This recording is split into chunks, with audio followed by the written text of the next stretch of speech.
दाल भात power 24 our. दिनभरि phone चलायो, एसाइनमेन्टको टेन्सन लियो, अनि बेलुका शरीरमा एनर्जी छ जिरो। हामीलाई लाग्छ एउटा एनर्जी ड्रिङ्क खाएपछि पावर आउँछ, तर वास्तविकता अर्कै छ। जबसम्म किचनमा त्यो कालो दाल र तातो भातको थाल तयार हुँदैन नि, तबसम्म हाम्रो शरीर ब्याट्री लो मुडमै रहन्छ, किनभने यो हाम्रो नेसनल फुड हो। आजकलका युवाहरूलाई लाग्छ कफी खाएपछि रातभरि पढ्न सकिन्छ, तर कफीले 1 घन्टा हाई बनाउँछ होला, अनि रातभरि निन्द्रा पनि लाग्दैन। तर दाल भात गाइज, 1 थाल टन्न खाएपछि आउने त्यो स्टिडी एनर्जीले 24 घन्टासम्म ब्याकअप दिन्छ। न सुगर क्रास हुने डर, न त पेट पोल्ने चिन्ता।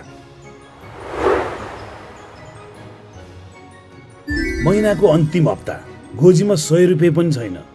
बाहिर एउटा बर्गर खान खोज्यो भने 200 रुपियाँ। यस्तो बेला सेभिङ कसरी गर्ने? सिम्पल छ, दाल भात हान्ने।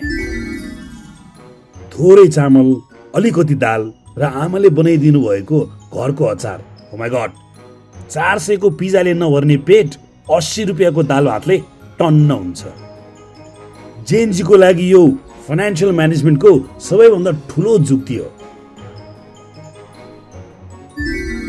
ब्रेकअप भयो, जब रिजेक्ट भयो, कि इन्स्टाग्राममा अरूको रिल हेरेर फोमो भयो, तनाव जस्तो सुकै होस्, हात धोएर जब तपाईँले त्यो तातो भात मोल्नुहुन्छ नि, आधा टेन्सन त्यतिकै हराउँछ। अब काँटा चम्चाले होइन क्या, हातले मुछेर खाँदा आउने त्यो आनन्द छ नि, त्यो कुनै थेरापी भन्दा कम छैन।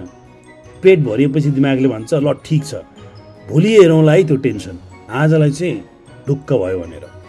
त्यसैले धेरै फ्यान्सी कुराको पछि नलागौँ। शरीरलाई शक्ति, मनलाई शान्ति चाहिन्छ भने सिधै किचनतिर लागौँ, किनकि साँच्चै नै गाइस, दाल भात पावर इज 24 आवर।